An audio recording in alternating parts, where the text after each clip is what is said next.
Which upcoming free agents should the Carolina Panthers look to re-sign? I'll tell you right here on Locked On Panthers.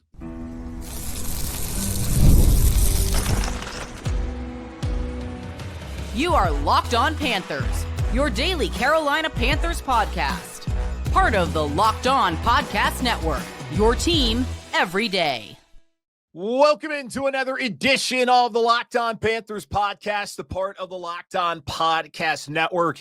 I'm your host, as always, Julian Council, talking Carolina Panthers with you every Monday, Tuesday, Wednesday, Thursday, and of course, Friday, your team every day. That's our motto here on the Locked On Podcast Network. Thanks for watching the show here on YouTube and listening wherever you listen to your favorite podcast. Be sure to follow me, Julian Council, over on Twitter at Julian Council. Why, you ask? Because on Fridays throughout the entirety of the offseason, what am I doing? I'm answering your weekly Friday mailbag questions. So what you got to do is either at me or DM me over on Twitter at Julian Council to get your questions in for this week's edition of the weekly Friday mailbag right here on Locked On Panthers. Today's episode of Locked On Panthers is brought to you by FanDuel. Super Bowl 59 is here, and there's no better way to make every play more exciting than with FanDuel Sportsbook. New customers can bet just $5, and if you win, you'll score $200 in bonus bets. Download the app or head to FanDuel.com to get started today. And on today's show, let's take a look at the 21 unrestricted, 2 exclusive rights, and 5 restricted free agents coming up here for the Carolina Panthers this offseason, a new league year beginning on March 13th. I want to talk about who should stay and who should go. Now, we're mainly going to focus on some of the bigger names. Like, there were plenty of guys that are going to be potentially headed out the door, re-signed in Carolina, that are a part of the 21 unrestricted free agents, part of the 5 restricted, and part of the 2 exclusive rights free agents. But we don't need to discuss every single one of them today on this show. I want to focus on some of the bigger questions and the bigger possible priorities among this free agency crop that Carolina has right now that potentially could be exiting the door here in a month and a half's time here in Carolina. Let's start off by discussing backup quarterback. Bryce Young has solidified himself as the starting quarterback again in 2025. So the Panthers need to figure out who that backup's going to be. Currently, it's Andy Dalton. But Andy Dalton is not going to be currently a Carolina Panther as of the new league year. And really earlier than that, his contract voids on February 17th. He signed a couple years ago a 2-year, $10 million contract with $8 million fully guaranteed, including a $4.8 million signing bonus. $2 million of Dalton's 2024 salary was guaranteed. It had another $7 million in incentives that was available. Don't believe he had any of those incentives as if he would have been starting from day one back in 2023, or if he had started the majority of the season this past season in 2024, which looked like was going to be the plan until that car accident, unfortunately. And Bryce Young, fortunately, went back in the starting lineup and really took the reins of the quarterback position. Also understand this about Andy Dalton's deal with the void years he's got there. He's got 3 void years coming up here. In 2025, $2.9 million of dead money for the Panthers, $1.9 million in 2026, then goes right under $1 million at $967,000 in 2027. I'm not quite sure whether the Panthers extending Dalton or not would have an impact on the dead money when using overthecap.com and clicking on the extension feature. It did not appear to save the Panthers any money at all. So that dead money appears to be on the salary cap coming up for Carolina in 2025, 26, and 2027. Thinking about it, Dalton is 37 right now, going to be 38 in October of this upcoming season. Do you want a quarterback who's that old backing up Bryce Young again in 2025? Certainly, there were benefits, as we have discussed, as Joe's Person of The Athletic wrote a week ago. Once Bryce was benched, he had to sit there and watch Andy Dalton and how Andy conducted himself as QB1, as a franchise quarterback, which, of course, he's not, but he's been in the past in the NFL. Bryce gained that understanding. It was invaluable that time he had on the bench watching Andy, and Andy has really helped Bryce come along on the field as well and been a great mentor to him since coming to Carolina in 2023. So it has worked out in the Panthers' favor. You've also seen that with Andy Dalton, he can be good enough to give you 300 yards passing, 3 touchdowns in a single day. You can go out there and be competitive for a couple of weeks of Andy Dalton. The problem is, after those 2 weeks, as we saw against Chicago, against Washington, and also against Atlanta, you're not so competitive after that. So 2 weeks, you need Andy Dalton in there as a spot starter. If something were to happen to Bryce, which God forbid, knock on wood, nothing happens to him in 2025, you know you can be competitive. You have a guy who understands the offense.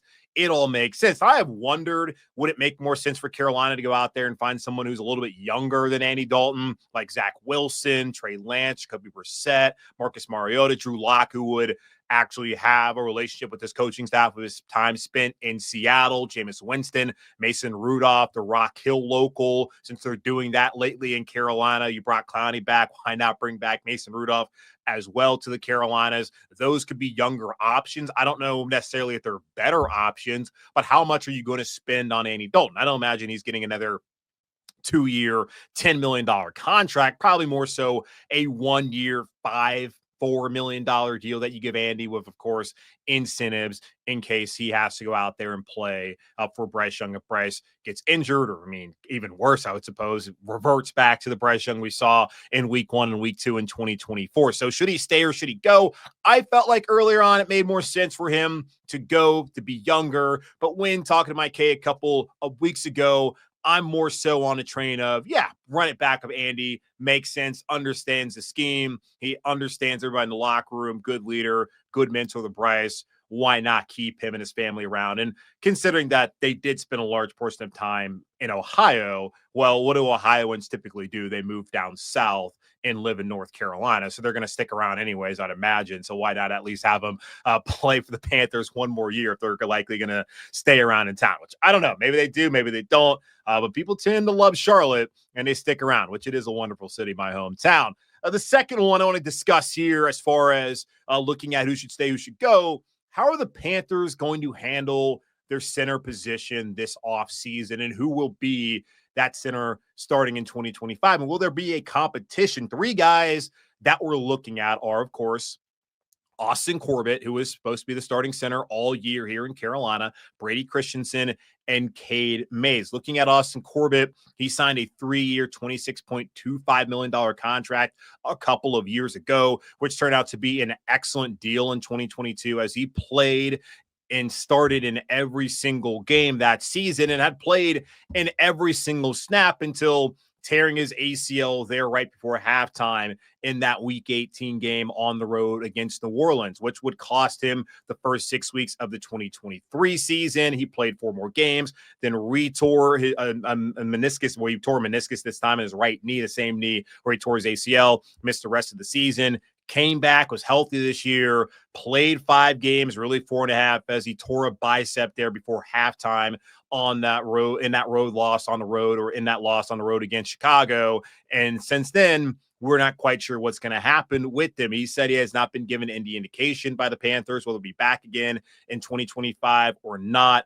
Over the last 2 seasons, he's only played in 9 games. That is significant when that's somebody who the Panthers relied upon to be their starting center, thought that he would be great for Bryce Young. Going even back to his time in Nevada, his head coach had said that if you're going to be a long-term player in the NFL, which he's been, your best spot may be at center there on the offensive line. He was playing fine at center. Brady Christensen, he came in and started there after Corbett went down, and he actually played fairly well. Looking at Brady Christensen's 4-year career in Carolina, he's played in 51 games across those 4 seasons, starting in 30. He started at left tackle. He's not started at left tackle because I don't think, he started at left tackle. He has started at left guard. He's played at center. He's played at right guard. He's played everywhere on the offensive line except for right tackle, where there were opportunities this past season, but for whatever reason, the Panthers decided that they rather have Yosh Nijman there at right tackle when Taylor Moton missed time, and they liked Brady Christensen more at left tackle and more also at center. There may have been a time where he might have played right tackle if Moton had a slide at left tackle. I cannot remember. All these seasons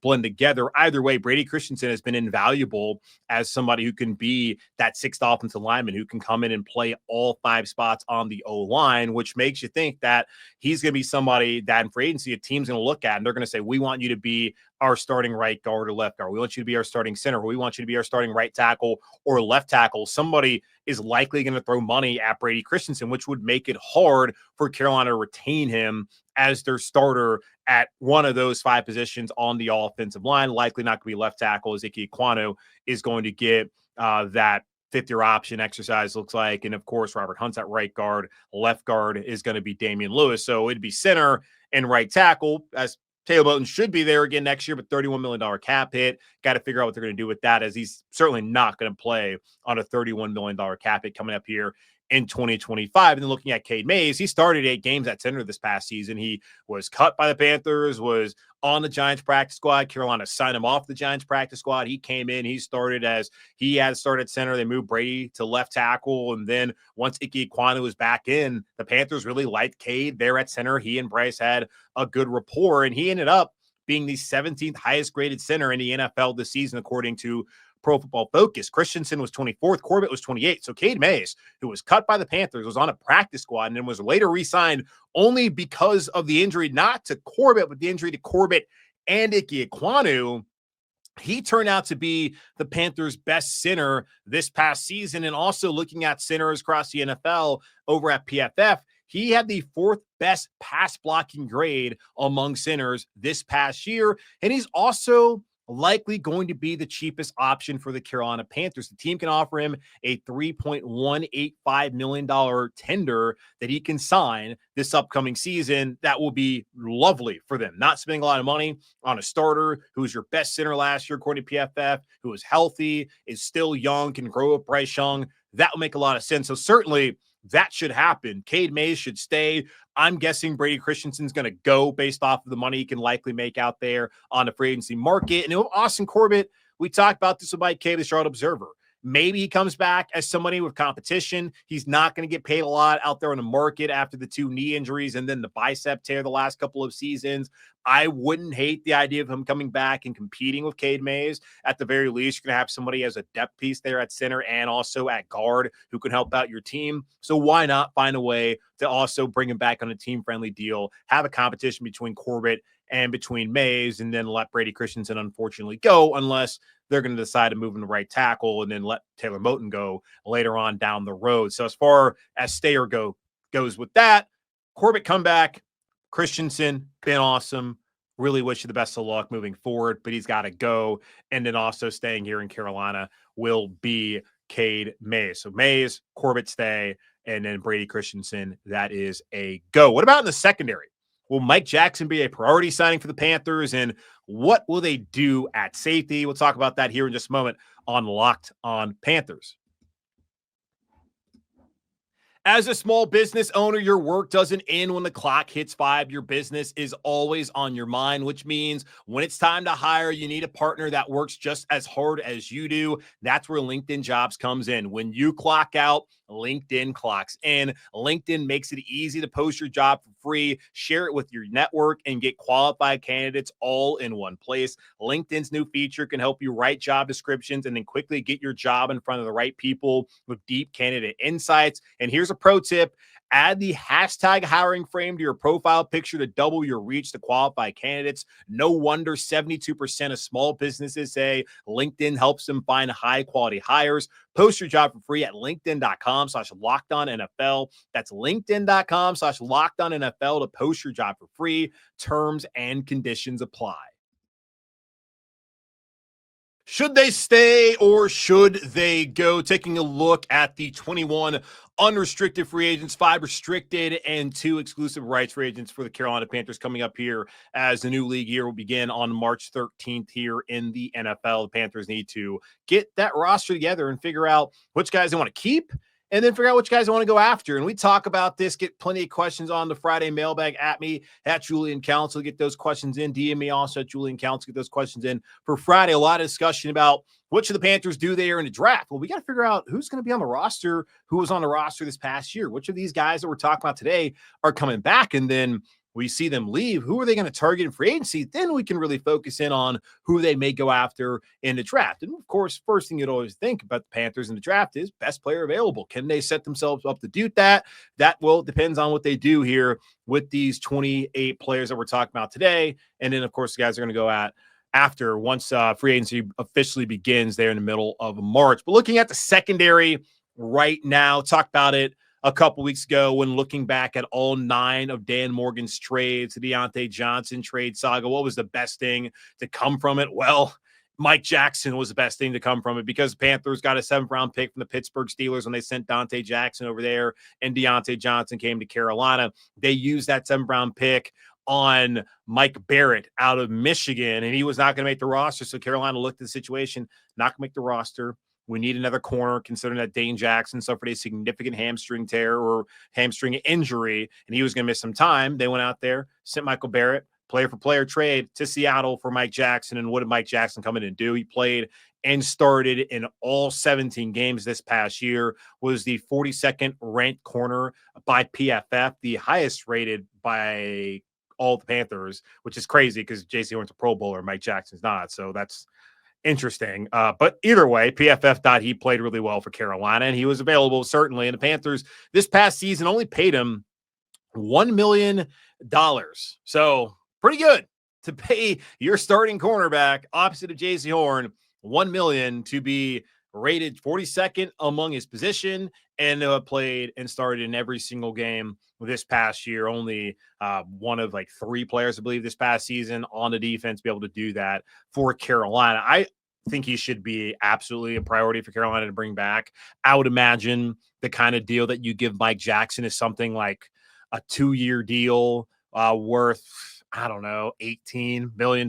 Give him something where he's going to get at least like 10, 11 million fully guaranteed off the top. And if he does not play well this upcoming season, then you let him go and you go back out there and find somebody else next off season. So really should be like a 1-year deal worth 10, maybe $1 million or so, some incentives thrown in there, and then they can get out of it after this upcoming season. But that is somebody that I think absolutely Carolina should prioritize. He's only 27 right now, he'll be 28 next year. So there's a couple more years, of course, of tread left on those tires for Mike Jackson, where he could be feasibly with JC for the next couple of years, as JC will probably get extended here shortly. So extension to JC Horn, given Mike Jackson a contract that makes sense. Also, as their number 2 corner, that's respectable to him and also team friendly for Carolina. I do think that he should be here. So yeah, that's an easy stay for me with Mike Jackson returning as a number 2 corner for the Panthers. What about safety? There are a number of guys that are free agents at safety right now, 5 exact: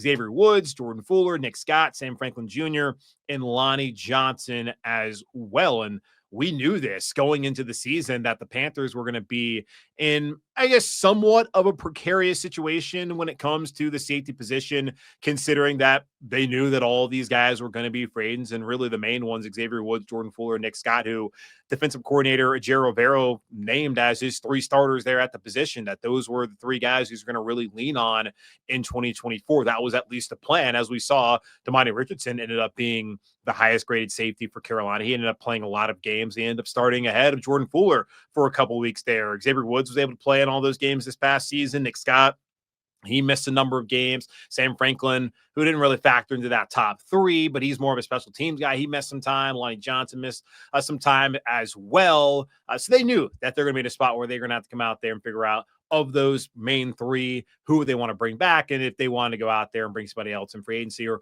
possibly via the draft. Looking at all of it, I bring up PFF grades.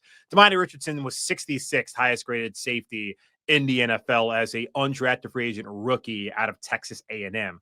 The next guy behind him for the Panthers was Xavier Woods at 76, after a year ago in 2023, he played like a borderline top 10 safety in the NFL. That was not the case this past year, as he still gets unnecessary roughness calls and missed tackles, which who didn't miss a tackle in that secondary this past season? I suppose Shaw Smith-Wade was the only one who really had a decent tackling grade this past year and didn't have a ton of missed tackles in the secondary. Jordan Fuller missed a ton of time. He was 82nd highest graded. Nick Scott 86th, and he was the worst the year prior. So certainly an upgrade for Nick Scott this past season. Looking at those 3, if any of them's going to stay, it would be Woods, because Woods has been a good player in Carolina.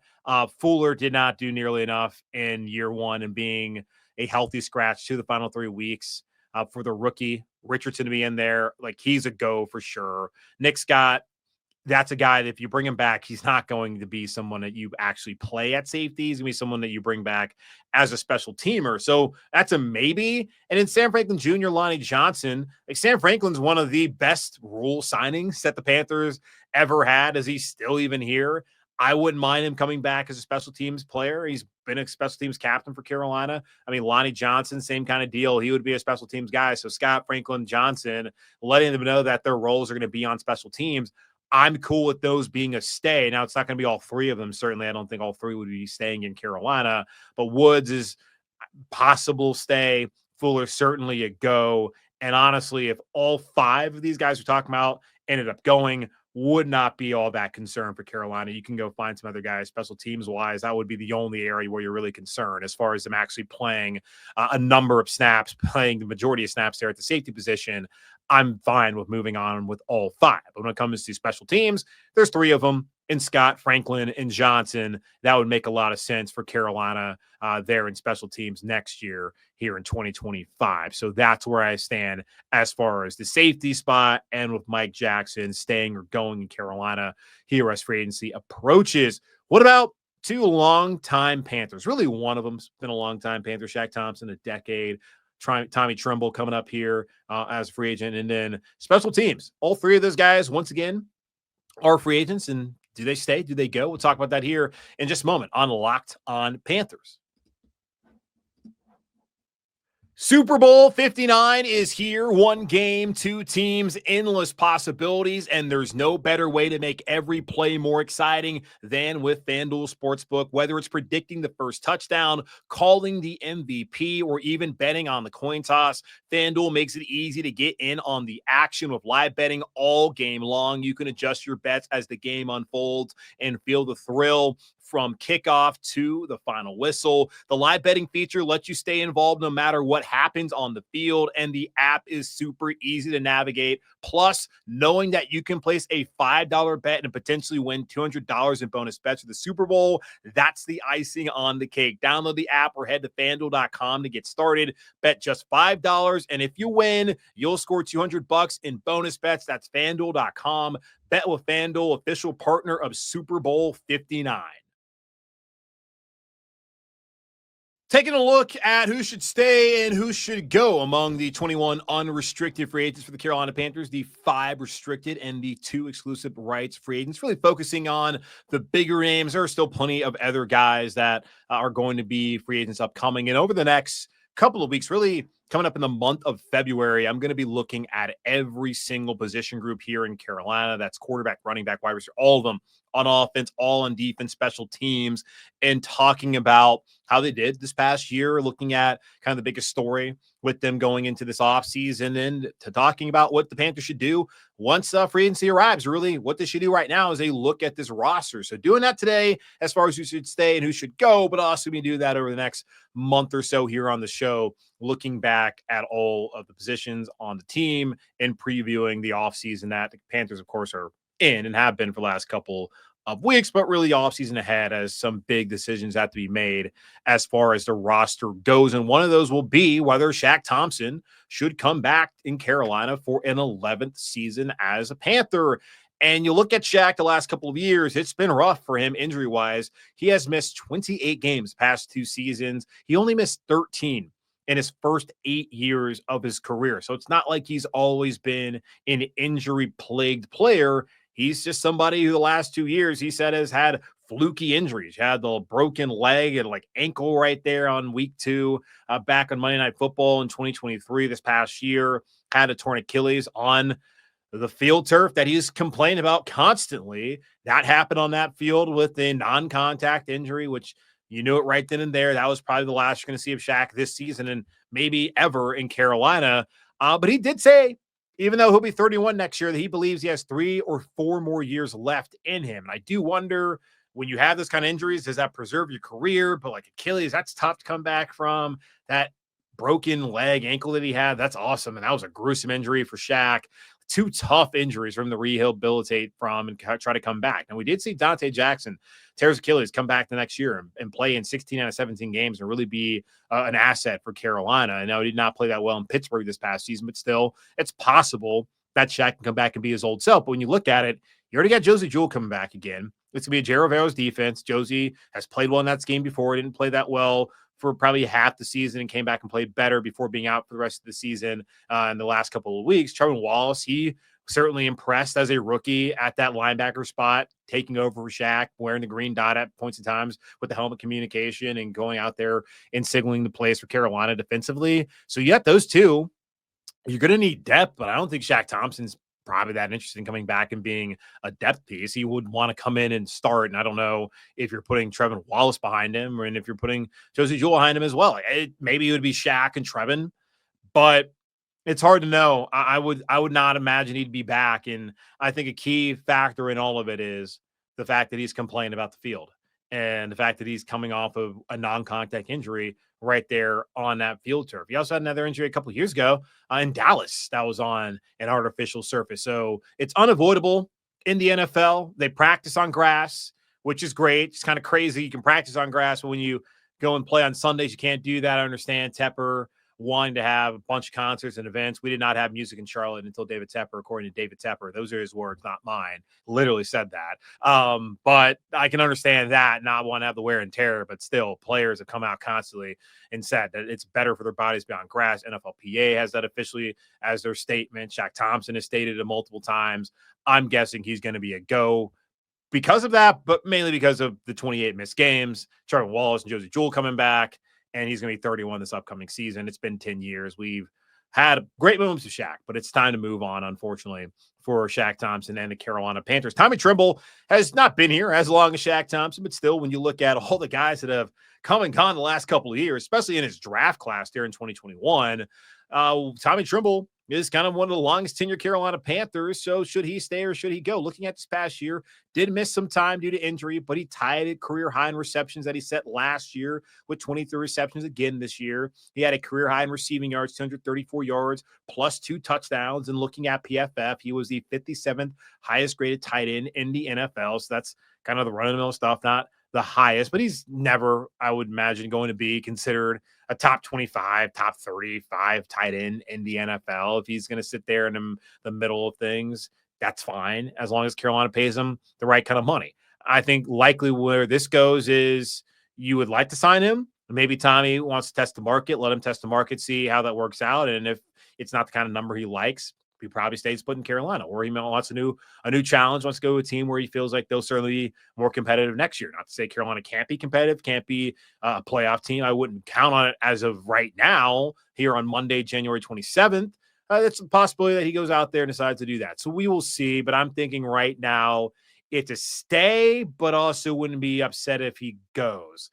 Finally, looking at special teams, the battery, they're all going to be free agents upcoming here. Punter Johnny Hekker, kicker Eddie Pinero, and long snapper J.J. Jansen forever here in Carolina. What happens with those three? As far as Johnny Hekker goes, still think he's a good punter. Maybe didn't have the best season this past year as far as being a weapon there, trying to down balls within the 10, within the 20. I would say, yes, stay. Bring him back here to Carolina.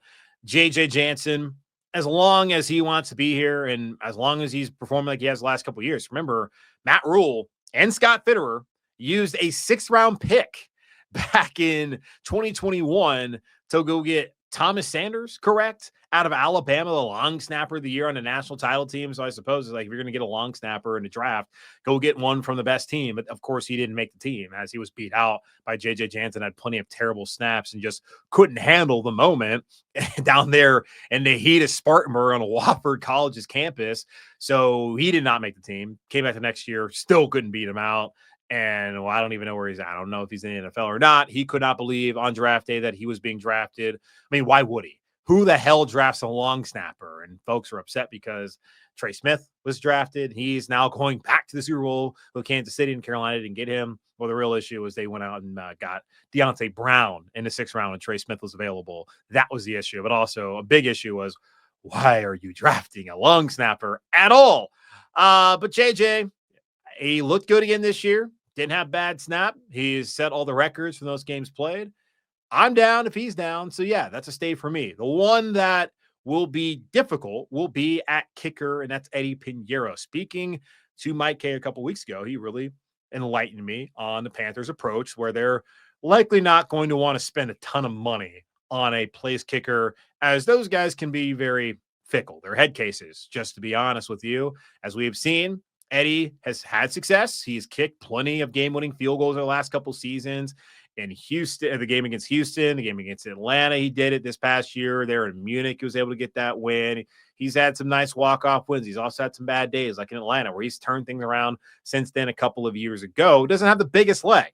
Rarely did Carolina attempt any 50-plus yarders with Pinero, especially when you get to like 54, 55. You want to have a kicker you feel confident in from that spot, and that's just not who Eddie Pinero has been and is and probably is going to be as a kicker in the NFL, which will certainly limit his interest among teams, but also will limit his financial potential. So I'm wondering for Pinero, who made only 84.6% of his kicks, which is 20th in the NFL this past year, missed 2 field goals, 2 extra points after the bye week where he did suffer a knee injury in that celebration in Munich.